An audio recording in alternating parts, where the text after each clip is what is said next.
네, 안녕하세요. 오버테일 리눅스 스터디 제 11주차 앞으로 2주차가 남았죠.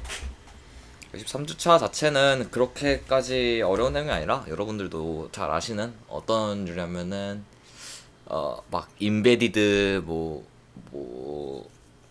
IoT 이런 것도 있잖아요. 4차 산업혁명 이런 쪽이라 그리고 그런 거에 비해서 그렇게 보시면 알 거예요. 그때 가면. 그래서 어렵지 않기 때문에 다음 주차도 양이 조금 어느 정도 있는 편이긴 해도 이렇게 어려운 부분은 아니에요. 여기 부분 다 외우는 거기 때문에. 근데 오늘 부분은 이제 시험에 나오겠죠. 나오는 수밖에 없는 그런 부분이긴 한데 되게 중요해요. 이건 무조건 아셔야 돼요. 그러니까 뭐냐면 프로토콜, 여러분이 프로토콜 하면은 프로토콜이 뭐지 싶을 수 있는데 이제 TCP/IP 이건 들어보셨을 거예요. TCP/IP가 뭐 있고 UDP 뭐 그런 등등등등등 프로토콜 제정 기관에 대해서까지는 몰라도 되지만 일단은 그냥 TCP/IP 뭐 IP 자체도 프로토콜이고 HTTP, 텔넷, FTP, SSH 등등등 되게 중요한 게 많아요. ARP 뭐 이런 거. 그리고 OSI 체계층은 이제 여러분이 봤는지 모르겠는데 저번 시간에 제가 말을 잠깐 꺼냈었을 거예요. OSI 체계층에 대해서 리피터 관련하면서 OSI 체계층이 뭐냐면은 그 프로토콜이랑 이거 이따가 사진을 보시는 게 빠른데 프로토콜을 계층으로 나눈 거예요. 7계층으로. 근데 이게 왜 중요하냐면 예를 들어서 여러분이 뭐 아니지 이런 사진이 있었는데 제가 저번 주에 그거 보여주려다가 못 찾은 것 같은데 아닌가? 그 컴퓨터 쪽을 전공한 사람, 컴퓨터 공학 쪽을 전공한 사람은 이제 모르는 사람한테 막 아는 척 하잖아요. 누가 막 컴퓨터는 뭐 어쩌고 저쩌고 하고 아는 척 하면은 OSI 체계층에 대해서 설명해봐. 이게 약간 국룰? 약간 전문적이지만 보편적인 그런 지식이거든요. 이거는 진짜 제발 알아두시는 게 너무너무 좋다. 왜냐면 왜냐고 하면 모르겠어요. 근데 되게 중요해요. 저도 중요하다 들었고 제가 이제 비오비라는 게 있어요. 비오비 이제 어제 발표가 났는데 물론 저는 신청도 안 했지만 군대가 코앞이라 이제 뭐 이것도 또 정보보안으로 정보보안 양성 프로그램 인재 양성 프로그램 나라에서 뽑는 거거든요. 말 그대로 진짜 완전 영재 그런 거예요. 나라에서 지원받아가지고 이 정치를 섞고 싶지 않지만 이거랑 이제 컴퓨터 이제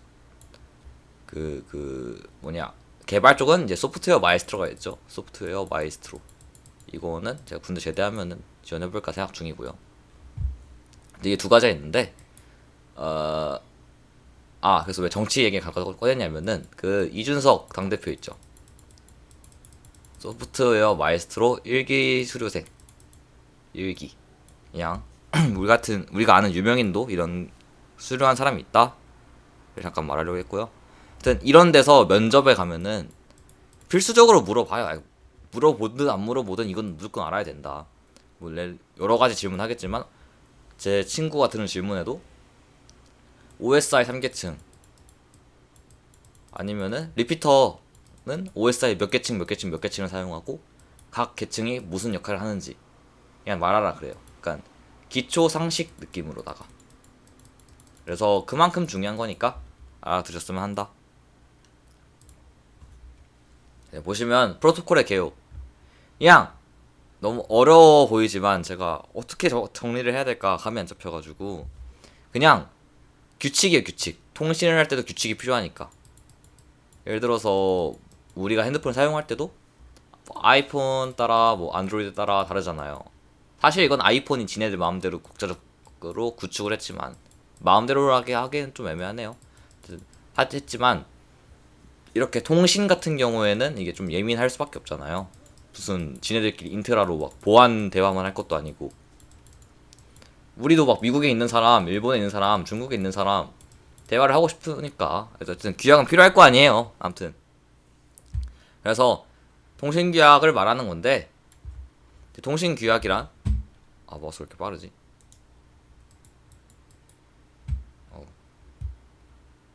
상호간의 접속이나 전달 방식, 통신 방식, 자료 형식, 오류 검출 방식, 코드 변환 방식, 전송 속도 이거 다 이따가 볼 거예요.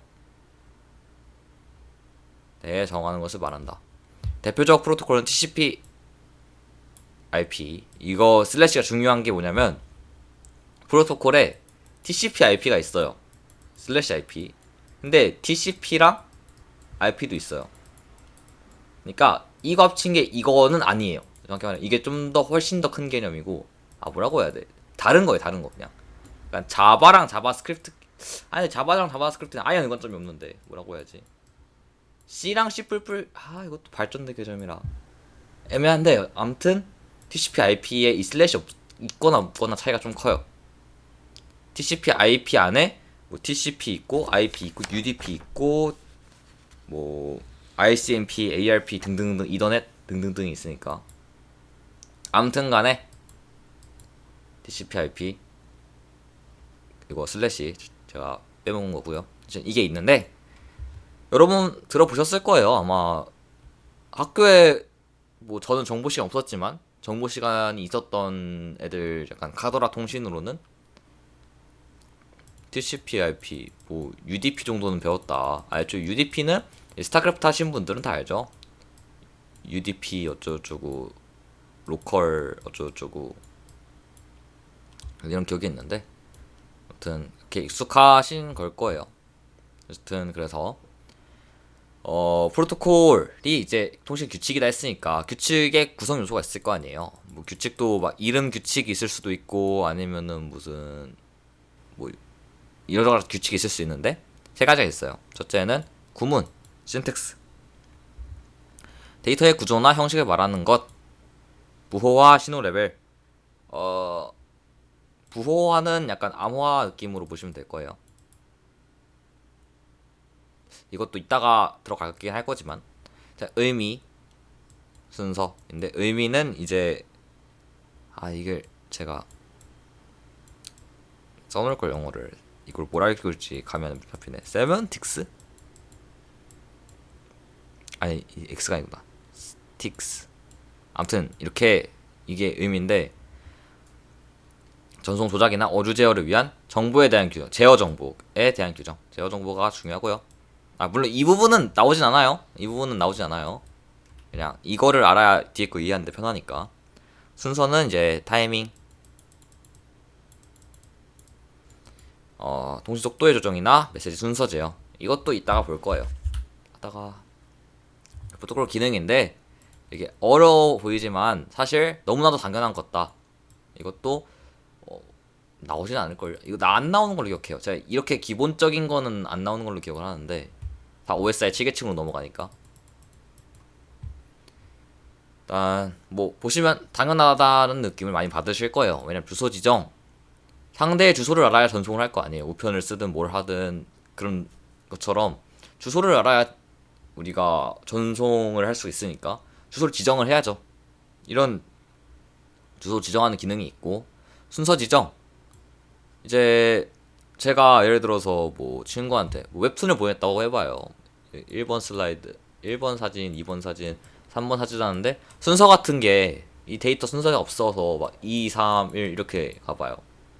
보통 가끔가다 그런 것도 있긴 해요. 약간 옛날 카카오톡도 막 빨리 올라가는 거 순서대로 올라가고 이랬었는데 요즘은 안 그렇지만 그 파일 자체를 이렇게 보낼 때 물론 얘네가 프로토콜 이걸 쓰는 건 아니지만 예시 들자면 그 무조건 대기 타잖아요. 그러니까 이거 올리고 이게 더 빨리 올라갈 수 있음에도 이거 로딩 중이지만 얘가 먼저 더 올라간 걸로 보이잖아요. 얘는 이미 업로드가 서버 카카오톡 서버 쓰는 게 또 아무튼 이렇게 올리고 얘가 로딩 중이어도 얘가 먼저 업로드가 돼도 얘가 먼저 업로드된 것처럼 보이잖아요. 그런 순서지죠. 그래서 또 약간 잡설이긴 한데 여러분 카카오톡의 메시지는 어디에 저장될까요? 정답은 여러분 핸드폰. 그래서 여러분이 만약 핸드폰 여러분이 단톡방이 막 10명 있어요. 10명 중 10명 모두가 핸드폰에 카카오톡을 새로 깔았어. 지웠다가 그러면은 여기 있는 채팅방의 내용은 허공으로 사라져요. 없어져요. 아 물론 약간 그런 거 있잖아요. 막 경찰에서 수사팀에서 이제 카카오톡에 정보를 요청을 했다. 이거는 뭐냐면 얘네가 그 임시로 서버를 임시로 며칠만 저장한다 했나? 3일이었나 일주일이었나? 그 외에 그런 거 있잖아요. 여러분이 오랫동안 카톡 안 들어갔다 보면은 여기에 며칠간 나오지 않은 그 며칠간 아닌가? 며칠 이상 된 메시지는 업로드 볼 수 없습니다. 그런 게 뜨지 않나요? 전 기억이 있는데 뭐라고 말했는지 기억이 안 나네. 아무튼 그 보관 기간이 지난 메시지였나? 그런데 이 2, 3일간에 보관하는 거나 또 얘네들이 와가지고 염탐하는 거예요. 그냥 도청 느낌으로 염탐. 얘네도 이 전 거의 데이터는 몰라요. 알 수 있는 방법은 이제 여러분의 핸드폰을 들여다보는 거. 여러분이 이걸 10일 전, 뭐 20일 전 거 단톡방에서 여러분 한 명 빼고 다 지웠다 했을 때 여러분 한 명 거 이제 로그를, 그러니까 여러분 핸드폰 로그를 뒤져보는 거죠. 로그가 아니라 핸드폰 저장소에 있는 카톡 저장 정보를. 아무튼 그렇고, 그래서 왜 텔레그램, 물론 불미스러운 일로 많이 알려졌지만 전 텔레그램을 애용하고 있거든요. 왜냐면 이모티콘을 만들 수 있어서. 아무튼 그렇고, 텔레그램 말고도 좀 유명한 뭐 있지? 그래 뭐 페이스북 메시지라든가 얘네들은 서버 저장이에요. 서버 저장. 얘네들 특징은 뭐냐면 여러분이 핸드폰에서 하다가 컴퓨터로 넘어갔어요. 똑같은 내용이 있죠. 근데 카카오톡은 여러분이 핸드폰 쓰다가 컴퓨터에 카카오톡을 깔아서 들어갔어. 그럼 뭐 어떻게 돼 있어요? 텅 비어 있죠, 그냥 모든 채팅방. 물론 텅 안 비어 있고 막 며칠 전 건 있긴 해요. 근데 3일 전, 4일 전 이상 된 것들은 텅 비어 있을 거예요. 근데 페메나 텔레그램 같은 애들은 그렇지 않아요. 왜냐 얘네들은 모든 정보를 서버에다가 다 업로드를 해놔요. 근데 그 텔레그램 수사를 뭐 동의 안 해줬다 이런 말이 있는데, 이거는 그냥 지네들이, 이건 우리가 동의 안 해준다, 우리의 아이덴티티. 텔레그램 자체는 그게 커요. 헤메드 같은 경우는 합의를 해주는데 텔레그램은 약간 우리의 약간 아이덴티티는 보안성인데 너네가 달란다고 주면은 우린 뭐가 되냐, 그것도 있고, 얘네들이 약간 아나키스트 기질이 있어서 정부가 해달라는 대로 안 해줘요. 아무튼 그래서 그 엠번방이나 뭐 황금포는 얘네들은 텔레그램인가 모르겠지만 엠번방 이런 박사방 이런 애들이 안 잡히는 이유, 그 비트코인 전송한 기록. 비트코인 하니까 또 생각나는 건데 이것도 빨리 끝낼게요. 이런 전송 기록이 있는 사람들만 잡혀갔죠. 거기 뭐 10,000명이라고 하는데 솔직히 10,000명은 너무 오바고, 뭐 방 10개인가 있었다 했으니까 대충 1,000명 있지 않았을까요? 이 중에서 뭐 잡혀갔자 20명 잡혀갔나 갔을까. 아무튼 이런 내용이고, 이런 내용이라면 안 되지. 아무튼 그런데 이제 그래 비트코인 하니까 또 생각난 건데, 비트코인이나 이런 가상화폐가 이것만큼 깨끗한 화폐가 없다 예요. 뭐냐면 여러분이 저한테 5만원을 송금했어요. 근데 예를 들어서 B라는 사람이 있다 해봅시다. 이 사람이 여러분이 저한테 5만원 송금한 걸 알까요? 모르죠. 왜? 볼 수가 없으니까, 공개를. 개인정보니까. 근데 이건 알 수 있어요. 여러분이 비트코인 이거 말고 이제 정말 그 비트코인 완전 초창기에, 지금도 있지만 코어 맞죠? 코어. 비트코인 코어였나? 이것도 2014년인가 2013년에 해서가지고 기억이 안 나는데, 코어를 다운받으면은 제가 2013년 기준이에요. 13년 기준. 제가 이때 비트코인 시작했었거든요. 물론 돈은 못 벌었어요. 왜냐? 부모님의 반대가 극심했기 때문에, 게임에 돈라고 잠깐 얘기했고요. 어쨌든 코어가 있는데 이거를 다운받았는데 용량이 이때기 500기가였어요. 지금은 테라바이트가 넘을 거예요 아마. 이게 뭐냐면은 송금한 기록이라 생각하시면 돼요. A가 B한테 뭐 1비트 송금했다, B는 C한테 뭐 0.5비트 송금했다, 이 모든 걸 다 모아놓은 거라 생각하면 돼요. 근데 이걸 왜 다운받냐? 이제 그때 당시 비트코인 사용하려면 이거 다운받았어야 되는데, 비트코인이란 자체가 그거예요. 그러면은 내가 예를 들어서 여기서 모르는 사람 Z가 나한테 비트코인 1000개를 입금했다 하면은 비트코인 1000개가 들어온다? 이게 되는 거예요. 얘는 이게 돼요. 그러면은 지금 뭐 투자고 뭐고 투기고 하기 전에 나한테 송금 1000개 하면 되는 거 아니에요? 싶을 수 있는데 이게 이제 51% 공격을 들어보셨을지 모르겠는데 뭐냐면은 이 모든 그 코인을 했을 때 검증을 거쳐요. 검증. 뭔 검증이냐면은 뭐야 나한테 1000코인 들어왔어? 그럼 너는 아니 막 그니까 내 거 말고도 A한테 확인하는 거죠. A야 너 확인 좀 해봐라. 얘가 나한테 1000코인을 쐈냐? 했더니 아니 그런 거 없는데? B도 그런 거 없는데? C도 그런 거 없는데? 이걸 이래요. 근데 나는 이제 조작된 장부를 들고 있는 거지. 그러면은 이건 없어져요. 그러니까 이렇게 되기 때문에 이제 사기가 칠 수 없다. 그 인간의 개입이 필요 없다 하는 거예요. 사람이 직접 하지 않아도 지네들 했을 때 어차피 다 아니라고 하잖아요. 그 기계가 그 전체가. 그래서 이게 왜 51% 공격이란 게 있냐면은 그거예요. 51%. 즉 51%만 점령하면은 비트코인 복사가 된다니까? 아니 내 통장에 누가 10만 코인을 넣어놨다니까? 내가 51% 가지고 있으면은 뭐 100만, 1000만, 억 코인을 너가 나한테 줬다니까? 이게 가능한 거예요. 그래서 가상화폐들의 최대 단점이지만 51% 솔직히 뭐 비트코인이 지금 뭐 시가총액이 200조 하느니 100조 150조 하느니 한 300조 되나 뭐 어쨌든 많이 떨어져서 100조 하겠지만 아무튼 이런 부분이다. 51% 공격. 왜 여기까지 왔는지 기억이 안 나는데 좋네요. 아무튼 대충 51% 공격까지 알아봤고요. 순서 지정하다가 그래서 아니다. 아무튼 쟤네들은 서브랑 또 다른 개념이었다라는 걸 잠깐 얘기를 했고 단편화 제조합인데요. 어디지? 마우스가 이게 뭐냐면은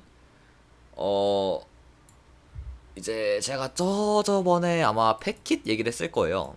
그 와이어샤크 보여주면서 막 이런 창에다가 막 다다다다다다다다 적혀 있고 이거 하나하나가 여러분 패킷이다. 여러분이 마음 먹으시면 뭐 전 여자친구, 뭐 전 남자친구 카톡 내용, 뭐 인스타 뭐 그런 거 다 가져올 수 있다 이런 말 했었죠. 그때 말한 게 패킷이잖아요. 이 패킷이 물론 블록보다 더 작은 완전 최소 단위지만 여러분의 데이터를 쪼갠 거란 말이에요. 쪼갠 게 패킷이고 이제 이렇게 쪼개는 행위를 쪼개서 보내는 걸 이제 분할 정송. 그리고 받았으면은 다시 조합을 해야겠죠. 그래서 재조합 그렇습니다. 흐름 제어는 이제 그런 거 있죠. 여러분이 좋은 예가 있네. 이번에 KT 이섭 아세요? 이섭 유튜버. 사실 제가 딱히 막 챙겨보진 않는데 그 KT랑 있었잖아요. 막 500GB 망이었나요? 50GB 망이었나요? 아무튼 그랬는데 속도가 10분의 1도 안 나왔다. 이런 말 있었죠. 근데 그때 거기 어디냐? 그 KT에서 처음 했던 말이 뭐냐면은 이건 기억을 하는데 아니 우리는 정상적인 속도를 보내주고 있다. 너가 구독한 요금제만큼의 정상적인 속도를 보냈는데 너네 기계가 이걸 못 받는 거다. 이만큼 속도를 감당하지 못하는 거다. 이게 나오죠. 송신 속도가 수신 측의 데이터 처리 능력 초과하지 않도록 하는 것. 뭐냐면 나는 500기가를 보내고 있는데 초당 500기가씩 보내고 있는데 얘는 최대 50기가만 받을 수 있는 거야. 그래서 최대 50기가밖에 속도가 안 나와. 이런 느낌이죠.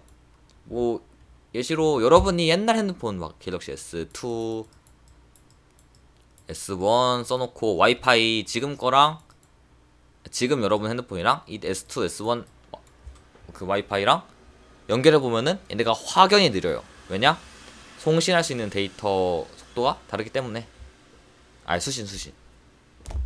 그렇고 오류 제어는 당연히 오류를 발견하는 거겠죠. 연결 제어는 연결 상태에 있어서 구문, 의미, 시간을 제어하는 것. 구문, 의미, 시간 자체는 아까 있었던 내용이었죠. 간단하게 앞에 뭔 내용을 했는지 설명을 해드리자면, 이제 프로토콜과 OSI 7계층에 대해서 배울 건데, 이게 시험에 많이 나오는지 안 나오는지 기억이 안 나지만 되게 엄청 인생에서 중요하다. 인생은 아니라 컴공 쪽에서 되게 중요하다. 이제 컴퓨터를 아는 사람과 모르는 사람을 컴공 계열에서는 OSI 7계층으로 구분할 정도. 그래서 OSI 7계층이 일단 뭐냐면은 프로토콜을 뭐라고 해야 돼? 그 프로토콜을 계층으로 나눈 거예요. 이 프로토콜에 대해서. 근데 왜 OSI냐? 이거를 ISO인가? 거기서 규정을 했어요. 이것도 약자니까. 아무튼 프로토콜에 대해서 배우신다 생각하면 돼요. 그래서 프로토콜이 뭐냐면 통신 규칙, 통신 규약을 말해요. 그래서 여기 통신 규약이란 당연히 규칙이니까 뭐 상관 접속, 전달 방식, 통신 방식, 자료 형식, 검출 방식, 변환 방식, 전송 속도, 이렇게 7가지가 있고요. 7가지라고 완전히 완벽히 7가지 아닌데 대충 7가지 정도는 아니고요. 이거 슬래시 빼먹었는데, TCP/IP가 있다. 여러분이랑 되게 익숙하실 거예요. 아마 저도 이제 마인크래프트 같은 거 하면서 되게 많이 봤던 거기도 하고. 그리고 알아두셔야 될 게 TCP/IP랑, 여러분 대학교 2학년 때 오픈소스 같은 수업 들으시면은 이거 많이 나오셨을 거예요. TCP/IP 어쨌든 TCP랑 IP는 다른 거다. 그러니까 자바와 자바스크립트 정도로 다르진 않지만 아무튼 다른 거니까 주의하셨으면 좋겠다. 그래서 프로토콜, 이 통신 규칙에도 기본 구성 요소가 있는데 뭐냐면 구문, 의미, 순서, 위부터 신텍스, 세먼틱스, 순서는 이제 타이밍. 여러분이 어디 가서 강연을 듣거나 무슨 초청을 해도 OSI 7계층은 설명 안 했으면은 이미 아는 거라 생각하는 거고, 그 설명을 한다면 그만큼 중요하다고 생각하시면 돼요. 프로토콜은 우리가 이렇게 말할 수 있는 거에도 프로토콜이 있기 때문이니까. 그래서 기능에 대해 설명을 했는데요. 주소 지정은 당연히 메일을 보내든 주소를 편지를 보내든 할 때는 주소를 알아야 보낼 수 있었죠? 그런 것처럼 상대 주소를 알아야 된다, 전송할 때. 문서 지정. 이 부분도 시험에 나오진 않아요. 참고로. 이거를 알아야 다음 OSI 시계층을 알기가 편해요. 순서 지정은 이제 전송 순서를 명시하는 기능. 말 그대로 1, 2, 3 순서대로 보내면 속도가 어떻게 되든 간에 도착했을 땐 1, 2, 3 이렇게 도착했어야 된다. 단편화와 재조합은 이제 블록을 분할 전송, 수신 측의 재조합. 여러분이 사진을 보낸다고 이 사진이 통째로 옮겨지는 게 아니에요. 이 사진을 쪼개요. 막 4개, 5개, 8개, 물론 더 많이 쪼개겠지만. 해서 이거를 쪼갠 거를 보내가지고 받으면은 이 받은 거를 다시 또 합쳐요. 그래가지고 따라란, 이런 부분이 단편화와 재조합이고요. 흐름 제어는 송신 속도가 수신 측의 처리 능력을 초과하지 않도록 하는 것. 보시면 아시겠지만 이게 아까 제가 금방 이썸님 얘기를 들었는데 500GB 망을 KT에서 제공을 했는데 KT가 처음에 뭐라고 했냐면은 너네 500GB 망이 아니라 망을 제공하고 있는데 너네 기계가 500GB를 받아들이지 못하는 거다. 너네 기계 문제다 라고 말했었어요. 이게 얘네들이 말하기에는 우리가 500을 보내줘도 너가 550밖에 못 받으니까 속도가 느릴 수밖에 없는 거다. 느리다. 이렇게 하는데 사실은 거짓말이었죠. 아무튼 얘네가 잘못 보내줬어요. 그런데 그런 거를 말하고요. 그러니까 정확히 말하면 속도 제어로 보시는 게 뭔가 이해 면에선, 한국어적인 면에선 나쁘지 않다. 오류 제어는 이제 오류를 발견하는 거. 연결 제어는 이제 아까 있었던 연결 설정에 있어서 구문, 신텍스, 세먼틱스, 타이밍을 제어하는 것을 말한다. 여기까지 했었고요. 다음 동기화. 이제 타이머 값, 윈도우 크기 등의 인자 값을 일치시키는 것이다. 이거는 뭐 대충 감이 오실 거예요. 타이머가 안 맞으면 안 되고 윈도우 크기가 안 맞으면 불편함이 생기죠. 그래서 그런 인자 값을 일치시켜주는 거. 멀티플렉싱은 이제 하나의 통신 선로에서 다중 시스템이 동시에 통신할 수 있는 기법. 지금 우리라고 보시면 되죠. 제가 혼자 말하고 있지만 두 분이 듣고 계시니까. 전송 서비스는 어, 우선순위 결정, 서비스 등과 같은 보안 요구 등 제어 서비스. 이거를 제가 뭘 할지 모르겠어요. 서비스 관련 돼. 뭐라고 해야 돼?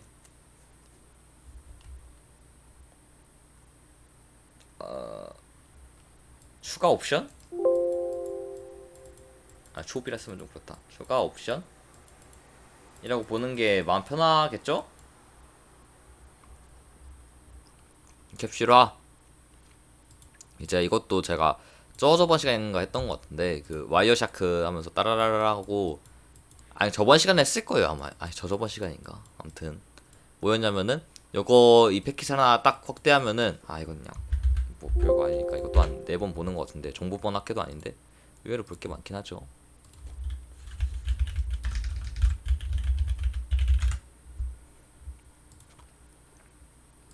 네, 대충 이렇게 썼는데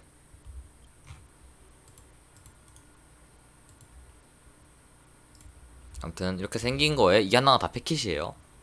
근데 여기 보시면은 여기 안에 뭐 누가 누구한테 뭐 몇 바이트를 보냈는지 뭐 세크 포트 ACK 란 이런 것들을 다 알려주죠. 또 모든 내용이 있는지 이 중에서 우리 막 누가 누구한테 보냈는지 뭐 몇 비트인지 포트가 어떻게 됐는지 이런 것들을 알려주는 이런 통신자 주소, 오류 검출 코드, 프로토콜 제어 정보를 붙이는 걸 캡슐하라 그래요. 고 이거는 시험을 위해서 알아둬야 되는 부분. ISO 이거는 진짜 많이 들어보지 않았어요? 고등학교 때에도 제가 막 화학 시간이나 물리 시간에 들어보던 것 같은데.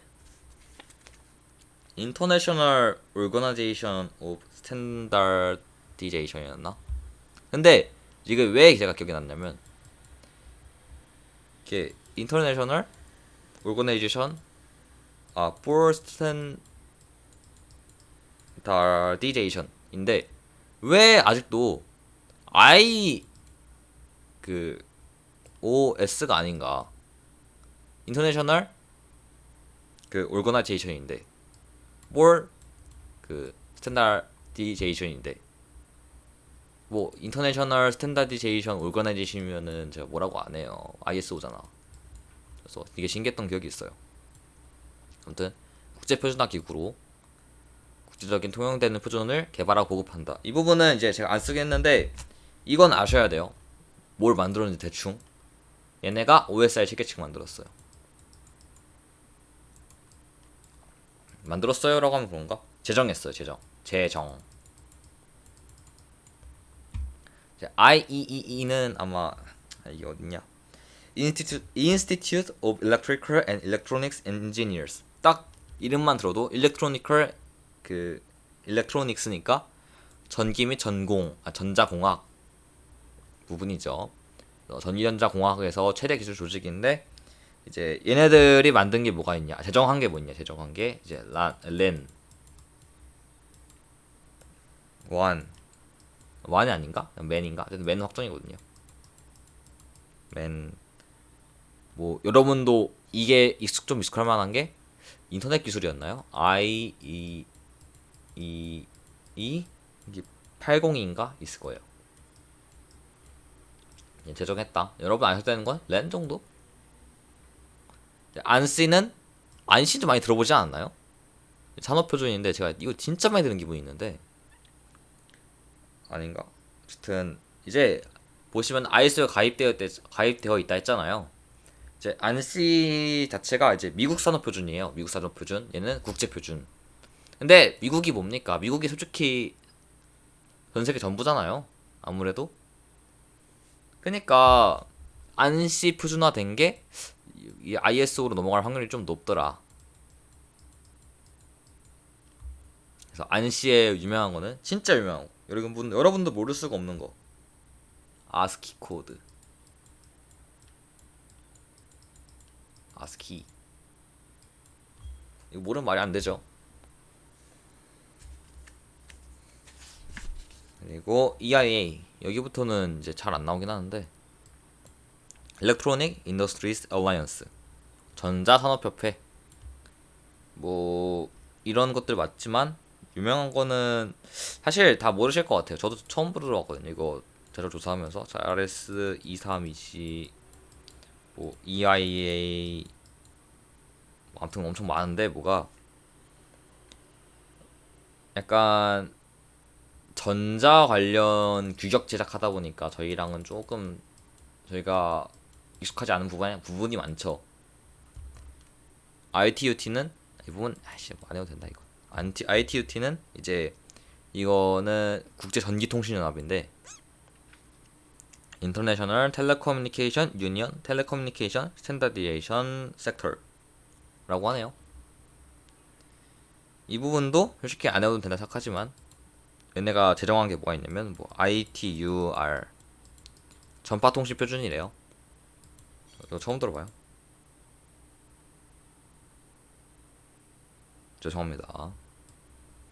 ITU 안에 ITUT와 ITUR과 ITUD가 있다네요. 근데 몰라도 될 것 같아요. 그냥 전기통신의 개선과 효율적인 사용을 위해 만들어진 국제기구이다 정도만. 사실 이게 너무 중요하니까 얘네 셋은 진짜 중요해요. 앞으로 할 말 많지 않을까요? 이거는 일단 제 경험담으로 제가 살면서도 이걸 좀 여러 번 쓴 기억이 있는데 I 빼고 IS1 RC 같은 경우에는 아무튼 그렇습니다. 이제 TCP/IP로 넘어가서 TCP/IP에 대해서 왜 공부하냐? 프로토콜인데 가장 유명한 프로토콜 그리고 현재도 열심히 쓰고 있는 프로토콜. 잠깐만요, 물 좀.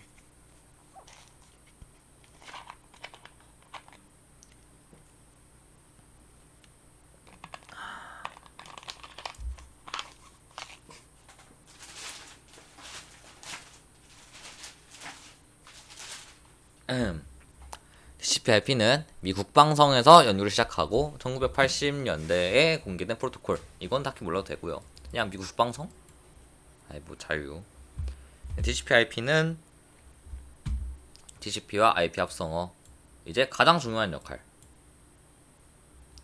TCP는 IP 프로토콜에 만들어진 패킷들 전송 흐름 부분을 담당한다. 그 아까 말했잖아요. TCP랑 IP는 다른 거라고. 어쨌든 TCP는 이제 전송 흐름 부분이고 IP는 아니다 요거부터 어쨌든 그래서 TCP의 역할은 전송 흐름 부분이고 목적지 주소에 올바른 순서로 도달하도록 제어하고 패킷이 유실되지 않게 한다. 전송 부분인 거죠. IP는 이제 재료를 패킷으로 나누고 목적지 주소를 지정한 뒤 운반한다. 얘는 약간 준비 중이죠. 약간 이거는 이제 로켓 배송, 이거는 이제 물류센터. 여러분 그 뭐였냐 물류센터 일 해보셨나요? 하지 마세요. 힘들어 죽는 줄 알았습니다. 쿠팡은 더욱 하지 마세요. 쿠팡이 제일 힘들어요. 요즘 쿠팡 말이 많던데 이거를 왜 이제까지 하는 몰라. 갑자기 무슨 정치 표역기도 아니고 갑자기 이게 엄청 힘든 거 모두 알고 있었으면서. 아무튼 그래서 4개의 계층이 있고요. 어딨냐 뭐스 네트워크 인터페이스, 인터넷 전송, 응용 계층이다. 이게 어차피 이따가 보여드릴 건데 그 OSR 실계층이랑 연계해서 보여드릴 거예요. 사진이 하나 있어요. 아무튼 이거는 외워두시는 게 좋아요. 시험을 위해서라면. 물론 현실에서 그렇게 많이 쓸 없지는 않을 건데 아무래도 조금 근데 이거는 좀 아시는 게 좋을 것 같긴 해요. 알아뒀으면 한다. 이제 이따가도 말하겠지만 응용계층은 뭐라고 해야 돼? 보이는 쪽이라 해야 되나? 그 사용자한테 직접적으로 보이는 쪽. 뭐 이따가 OS 하면서 확인할 건데 이게 뭐가 있는지만 대충 봐봐요. 어떤 류의 애들인지. 일단 응용 계층에는 HTTP, SMTP, POP3, IMAP, DNS, NFS, FTP, 텔넷, SSH. 이 중에서 아마 들어봤을 만한 게 HTTP 통신규약, FTP, 텔넷, SSH. 뭐 이거 두 개는 못 들어봤어도 이해. 왜냐면 이거는 아니 수업에서 들어봤을 수도 있어요. 수업에서 들어봤을 것 같아요 뭔가.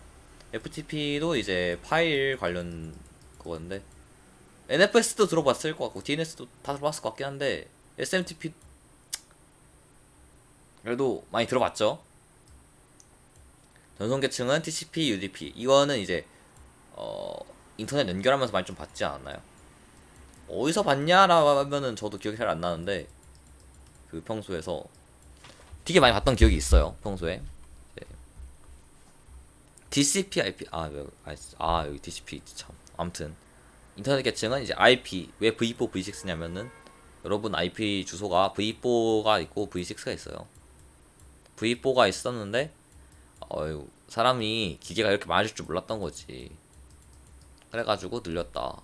아니, 누가 그 전 세계 막 인간이 한 명 하나 혼자서 막 세네 개씩 소유할 줄 알았겠냐고요.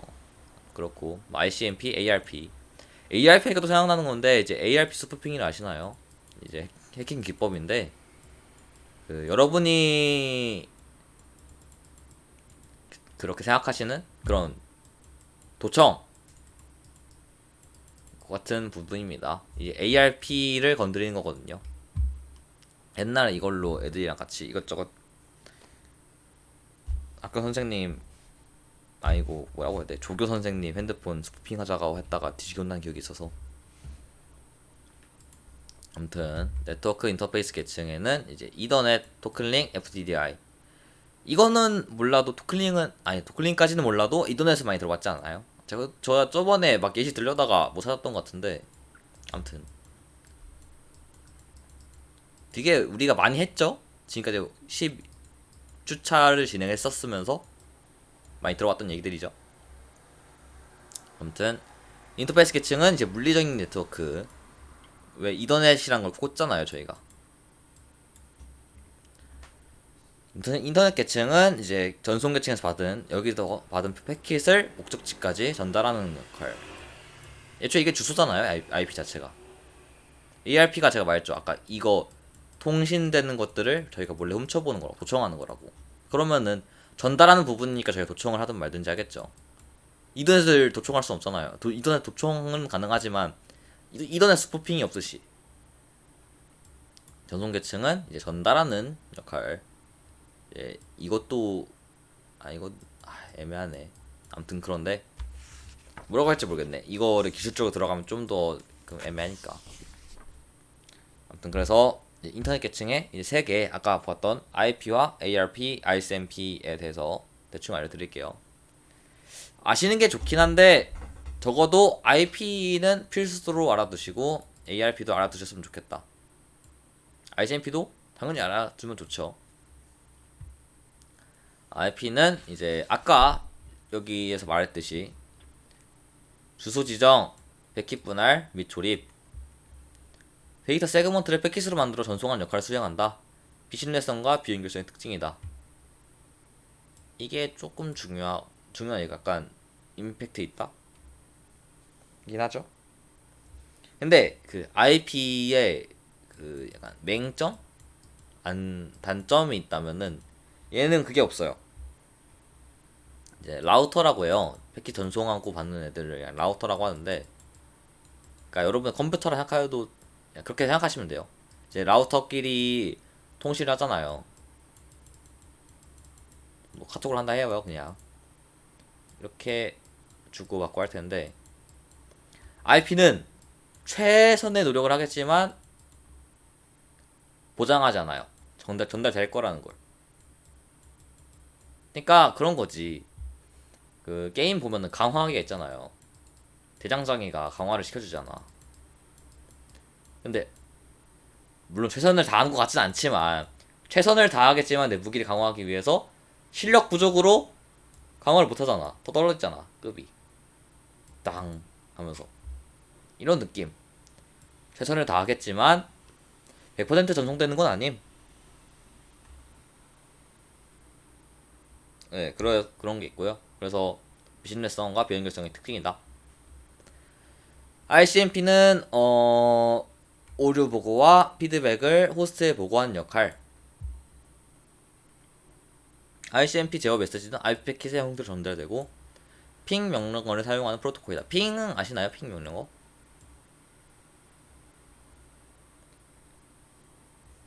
여러분이 여러분이 CMD에다가 핑 쳐보세요. 그냥 핑만 쳐도 나오나?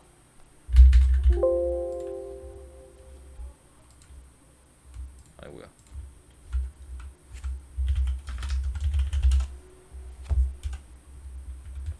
핑 치면 당연히 안 나오겠죠. 여러분, 저희가 구글을 해킹하는 걸 보여드릴게요. 아니지, 구글에 디도스를 날리는 법. 이거 도스를 해야 되나? 디도스가 하는 게 맞나? 자, 핑 구글 .com 하면은 이게 뭐냐면은 그걸 보내는 거예요. 핑을.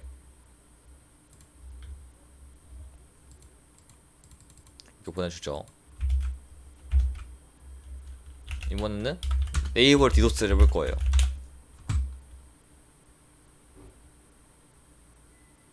야, 네이버 너무하네. 안 받아주네 이걸.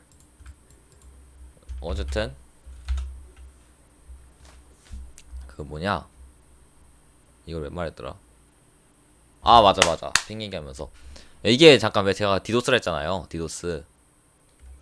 이 디도스가 어떻게 되는 거냐면 이 핑을 무수히 많이 보내는 거예요. 진짜 많이. 이거 저희가 하니까 막 이 정도로 봤지만, 예를 들어서 엄청 막 몇 경계를 보내면은 얘네가 서버가 터질 수밖에 없겠죠. 멜트다운, 서버가 녹겠죠. 그래서 그런 걸 이제 디도스 어택이라 해요. 그런 이런 핑을 오지게 엄청나게 보내는 걸. 그러니까 여러분이 이 핑을 뭐 동시에 수주 번을 치면은 네이버 서버, 구글 서버 다 다운 시킬 수 있다. 구글은 몇 쪽에 되려나? 전 세계가 쓰는데. 아무튼 그런데 이제 여기서 약간 그런 걸 볼 수 있죠. 구글은 아예 보내봐 이건데, 네이버는 하면서 받아주지도 않죠. 요청 시간 만료되었습니다 뜨고. 한번 다음 같은 거 해볼까요? 다음 단대신가? 쓰지를 일어나가지고.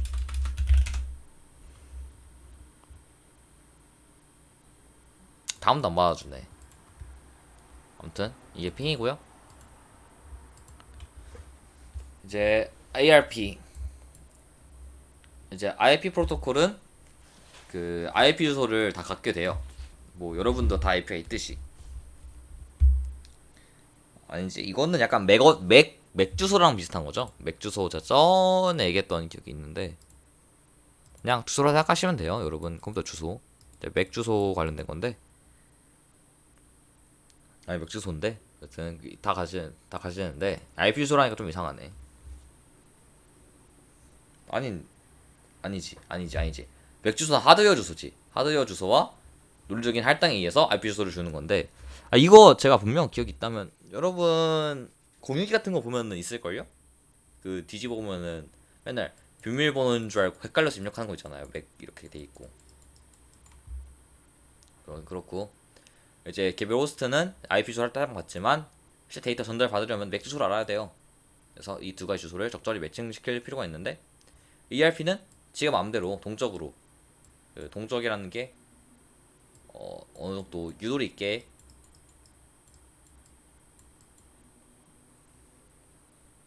그 목적지 호스트의 하드웨어 주소를 찾는 역할을 한다. 근데 시간이 왜 이렇게 빨리 가지? 미치겠네. 오늘 할 거 없을 줄 알았는데.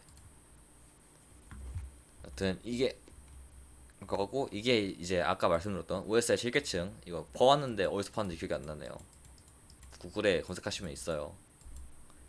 보시면은 이제 TCP/IP 프로토콜이랑 OSI 7 레이어 이거를 잘 설명해서 가져왔는데, 아까 말했던 이제 적용, 여기가 이제 그 전송 인터넷, 적용이 아니라 응용. 여기가 그 네트워크 맞나? 네트워크 링크였나? 인터넷이다. 인터넷. 여기가 그 네트워크 링크, 데이터 링크, 네트워크 인터페이스. 써있구나. 여기서부터 응용 계층, 표현 계층, 세전 계층, 전송 계층, 네트워크 계층, 데이터 링크 계층, 물리 계층 이렇게 있어요. 이 뭐가 몇 계층인지 다 알아두시면은 진짜 인생에 도움 많이 된다.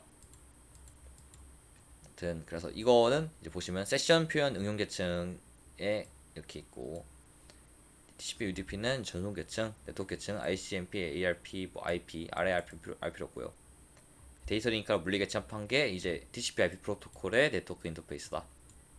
이건데 간단하게 제가 일부러 간단하게 했어요. 이거를 자세하게 들으러 가면은 되게 한 몇십 줄 나오거든요. 하나당 계층당. 근데 그렇게까지 알 필요 없잖아요. 본인이 관심 생기면 찾아보는 거지. 그리고 간단하게 뭐 하는 계층인지만 알면 된다라고 생각을 해요. 저는. 물론 제가 면접 준비한다면 이것도 다 딸다 외우겠지만 몇십 줄짜리를. 그래도 물리 계층, 피지컬 레이어. 물리 계층은 시스템의 기계적, 전기적 항목에 대한 특성을 규정한다. 그리고 통신 채널에서 전송되는 디지털 데이터의 신호 변화를 담당한다. 이렇게 돼 있는데 뭐 이 말 자체예요. 특성을 정의하고 신호 변화를 담당하는. 이제 물리 계층에 속하는 장비들이 허브, 리피터. 저번 시간에 했었죠? 이건 저도 잘 기억이 안 나서 저번 시간 거 보고 오시면 될 거예요. 제가 다시 또 올려놨거든요, 유튜브에 다. 데이터 링크 계층이 이제 제 2계층 데이터 링크 레이어인데 이제 네트워크 계층에서 받을 거예요. 그러니까 이거 알아두시면 좋은 게 우리가 봤을 때 전송되는 순서가 이렇게 된다 생각하시면 돼요. 아래로. 그래서 네트워크 계층에서 이제 데이터를 받을 거예요. 그러면은 이거를 논리적 단위란 프레임이라는 논리적 단위로 구성을 해요. 그 후 물리 계층으로 전달해요. 그러니까 이렇게 가서 이렇게 넘겨주는 거죠. 다른 거 다 똑같아요. 이렇게 받아서 이렇게 넘겨줘요. 이제 여기가 전송 제어, 오류 제어, 흐름 제어 같은 정보를 필요에 따라 추가시켜서 전송한다. 뭐냐면 예를 들어서 맥 주소, 하드웨어 주소를 추가한다든가 아니면은 제어 관련된 걸 얘가 다 담당하는데 뭐라고 해야지?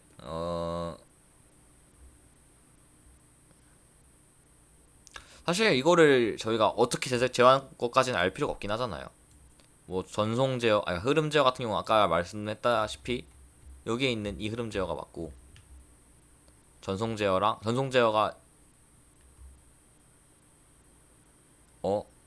설명을 안 했는데 딱히 상관없지만 뭐 어쨌든 뭐 오류 제어라든가 연결 제어 같은 걸 얘가 다 담당하다 보니까 아무튼 그런 일을 하고요. 데이터 링크 자체가 데이터끼리 링크한다는 그냥 제어? 그냥 제어 계층하면 좋을 것 같긴 한데 아무튼 아무래도 데이터 자체를 구성한다가 좀 주 역할이다 보니까 데이터 링크라 하는 것 같긴 해요. 그리고 네트워크 계층인데 네트워크 계층은 데이터를 분할 아까 봤었죠? 여기 보시면은 아까 네트워크 분할하는 게 뭐였었어요? 네, 뭐가 있었어요? 여기 네트워크 계층 IP가 있었죠? IP가 이제 패킷 단위로 분할했었죠? 그리고 전송과 경로 선택에 관한 서비스를 제공한다 라고 했었죠? IP 설명하면서 여기 첫 번째 줄에 그리고 혼잡 제어, 패킷 분할과 병합, 인터 네트워킹 등 역할을 수행한다. 이렇게 놔두시면 돼요. 이제 맞다. 여기서 이것도 아까 했는데 이제 이거 대표적인 기계들 브릿지 브릿지 스위치가 있어요.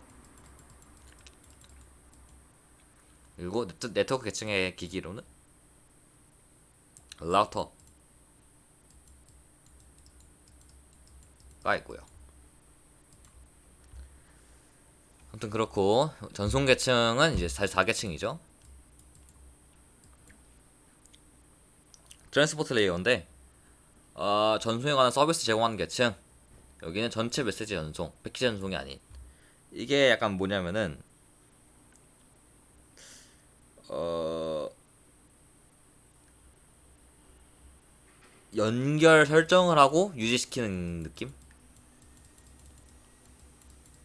설정을 유지. 그러니까 여기서도 담당을 해요. 그 제어 부분을. 아, 흐름 제어 정도? 오류 복구랑 오류 복구? 이 정도를 얘가 담당을 하는데 어 이게 약간 그런 말 있어요. 그러니까 패키지 전송이랑 뭐 전체 메시지 전송 이 부분이 그냥 연결 설정을 연결 유지하기 위해 노력한다라고 보시는 게 편할 거예요. 약간 IP 할 때 저희가 그 100% 확정은 확실은 못함라고 했잖아요. 그러니까 애매하네.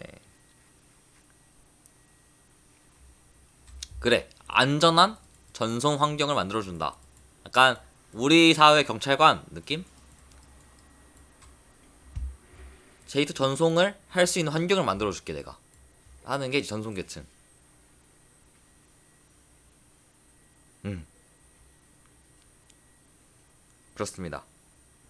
네, 이게 가장 편하네. 안전하게 데이터 전송할 수 있는 환경을 만들어주는 거. 그렇기 때문에 오류가 있으면 복구를 해줘야 되고, 속도가 안 맞으면 흐름을 좀 제어해줘야 되고, 그런 그거죠. 이거는 딱히 이거 TCP랑 UDP 생각하시면 되고요. 아, 기계는 딱히 없어요. 세션 계층이 제 5계층 세션 레이어인데, 얘는 프로그램 간 통신 관리하기 방법과 동기화를 유지하는 서비스. 아, 이것도 이게 뭐야지? 뭐라고 해야 돼? 세션을 저가 막 이 방송이라 해야 되나? 이거를 할 때도 세션을 열다잖아. 세션을 열다. 이게 뭐냐면은 이제 프로그램끼리 있을 때 프로그램과 프로그램이 있을 때 접속 설정, 접속 유지, 종료, 뭐 접속 종료 이런 세션을 관리할 수 있는 기능.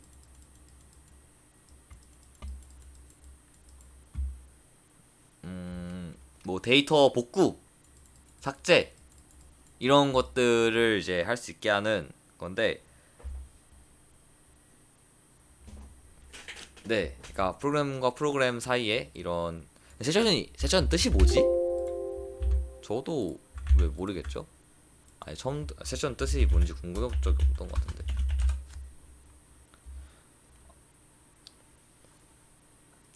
연결 상태를 의미하는 보안적인 다이얼로그 및 시간대를 가리킨다.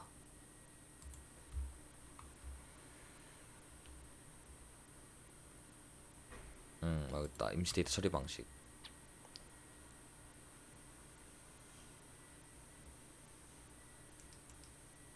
그렇습니다. 하.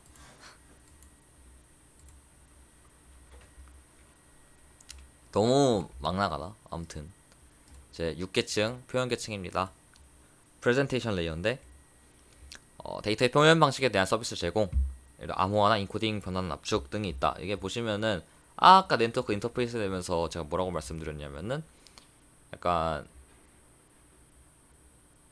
어딨냐, 그 사용자한테 보여지는 계층이다 라고 했었어요. 네? 아니 리드링크를 내가 뭔 말을 하냐, 표현 계층만 해야 되는데 이거 보고 당황스러워가지고 죄송합니다. 이제 어플리케이션 이제 적용 계층이라는데, 이제 적용 계층 아니 적용이 응용 계층, 응용계층을 보시면은 이게 여러분의 눈에 가장 보이는 계층이라 했어요. 물론 여기서 응용계층이 눈에 보이는 거고 표현계층은 좀 다른 거긴 하지만, 여기에서 이제 보시면은 어 얘는 서비스 제공이에요. 서비스 얘기하지 않았나요 여기서? 제가 기억이 있는데 안 해드렸나? 아닌데 했던 기억이 있는데 무슨 서비스라고 제가 얘기를 얘 말고 할 일이 없는데 아무튼 서비스 제공하는 애야. 서비스를 제공하는 애. 이제 어 예를 들어 그냥 단편적인 예로 아니 얘는 아니고 예시로 제가 한국어를 쓰는데 예를 들어 일본에 사는 친구한테 뭐 보냈어요. 근데 자동으로 번역시켜주는 이제 한국어를 일본어로 물론 이렇게 일본어로 번역시켜주지 않지만 유니코드 자체를 어느 정도 건드려줄 수는 있죠. 이런 서비스. 그래서 암호화 같은 인코딩, 뭐 압축 같은 것도 이제 표현 계층에 들어가요. 표현 방식에 대한 서비스니까요. 일반적인 서비스 아니다. 이거는 응용 계층이다. 아무튼 그렇고 뭐 이 정도? 얘가 하나 더 있긴 한데 이거는 여러분이 모를 것 같긴 한데 왜냐면 EBCDIC라는 게 있어요. 이게 이걸로 인코딩 이걸로 인코딩되어 있는 파일을 예를 들어 뭐 ASCII로 이제 인코딩으로 바꿔준다 라든가 네 이런 거 뭐 데이터 암호화 해독 뭐 그런 압축 해제 이런 것들 이런 표현 방식을 바꿔주는 서비스.